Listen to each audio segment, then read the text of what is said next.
Somewhere in the mountains of northern India, there is a rule that locals have followed for centuries.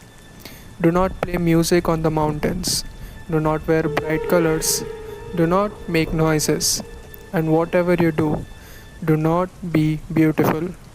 Because if you are, they will notice. And if they notice you, you will never come back home. So, this is not a story that is something made up by people. This is something that old people of Uttarakhand have been warning their sons about over 2000 of years. In the western parts of Indian Himalayas, a region called Uttarakhand, the mountains are not just a geography, they are alive. The peaks are home to God, the rivers carry prayers, and the forest, deep, dense, covered in mist, are said to be washed by beings that have no name in any Western languages.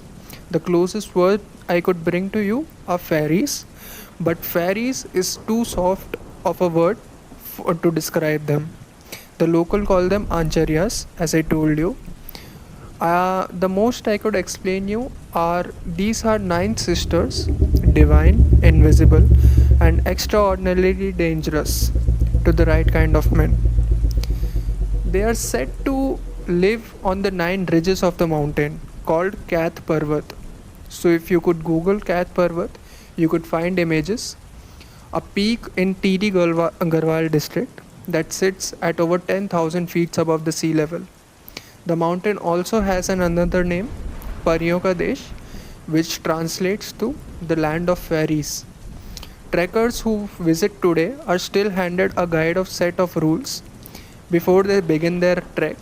So no bright colors, no musical instruments, no loud sounds. Not because it's just a rule or it's just a sign says so, but because people who have ignored these rules did not come back. So, who or what are these Aanchariyas, you might be thinking? According to the Garhwal and Kumaon, the two cultural regions of Uttarakhand, Aanchariyas are described like fairy like spirits who have been living in these forests and mountains since before the recorded history. They are not any kind of ghost or demons. They exist in a category that Western mythology simply does not have a word for. They are beautiful, very beautiful, and they are drawn to the same quality in the humans, especially young men.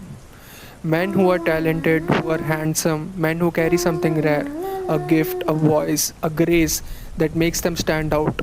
Those men, the elders say, are the exact ones to worry about. So, Acharya don't directly hunt for them, they do not drag them into the forest, right? They seduce, they enchant, they make you want to go with them.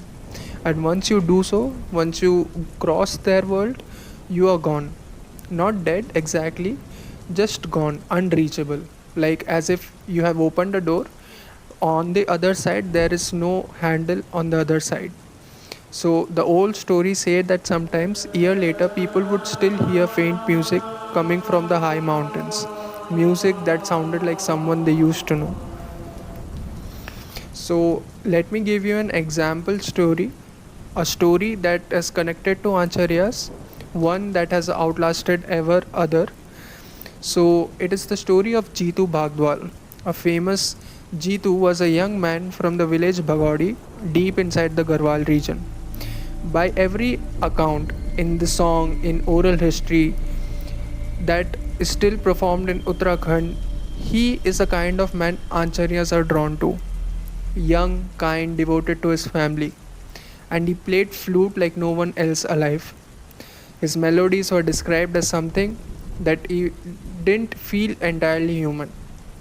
Like the music knew things the musician didn't.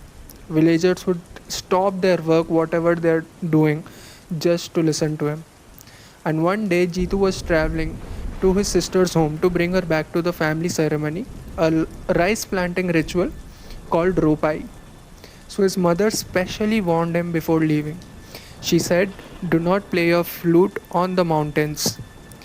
He promised he wouldn't.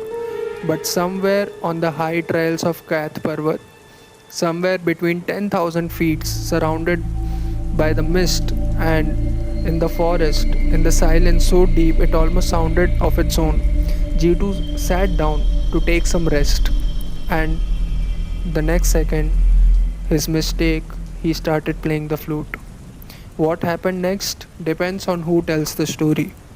Some says Aanchariya appeared, the nine women, shimmering, impossible, standing between the trees. Some say there were no dramatic experience at all, just a feeling, a pull, like the mountains itself was asking him to come to stay. In all versions, Jeetu had made a promise to them. He said, I will come to you, but let me go home first. Let me finish the planting ceremony. Let me say goodbye to my family. So they agreed. Jeetu went home. He finished the ropai ceremony. He met his beloved, a woman named Bharna, and said whatever he needed to say to her. Right. And then on the sixth day, he returned to the forest on the mountains, and he disappeared. He disappeared into the earth. Nobody, no trace, nothing. He was never seen again. Today, Jeetu Bagdwal is worshipped like a deity in Uttarakhand. There are temples dedicated to him. His stories sung at the festivals. At a full moon night, villagers near Khait Parvat say they could still hear the faint flute that he used to play, coming from somewhere above the mountains. So you could just imagine dark night, forest covered in mist, and you suddenly hear a flute playing. So here is what makes the different from most folklores. The rules are still enforced. Today in 2026, if you still book a trek to the Khait Parvat, your local guide will tell you no musical instrument, no bright clothing, no loud sounds after the dark. And these are not just superstitions kept alive by the old people in the village. Trekkers have reported unexplained experiences on Khait Parvat. Sudden disorientation, a feeling of being watched from the tree lines, lights moving between the ridges at the night that no one can explain. There is a cave in the mountains that locals say has no end. Many tried to find where it leads, but no one of them could have ever succeeded. And there is the annual 9-day festival held each year on the temple of Khait Parvat, a festival to honor the Aanchariyas. So they feel it is the festival to honor them, not to protect against them. Because in belief of people who lives on those mountains, Aanchariyas are still there. They're still watching. They're still listening. The Himalayas are the tallest mountain in the world, and there are valleys in Uttarakhand where mist comes down so thick in the morning that you generally could not see 3 feet in front of you, where silence is so complete that your own heartbeat is so loud.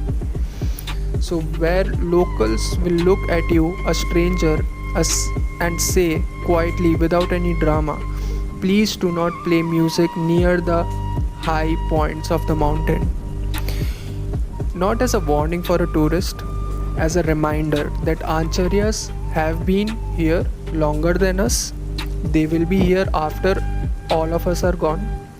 And somewhere up there, above the cloud 9, in the meadows, where the grass grows and the mist never fully clears, there is a man still playing his flute.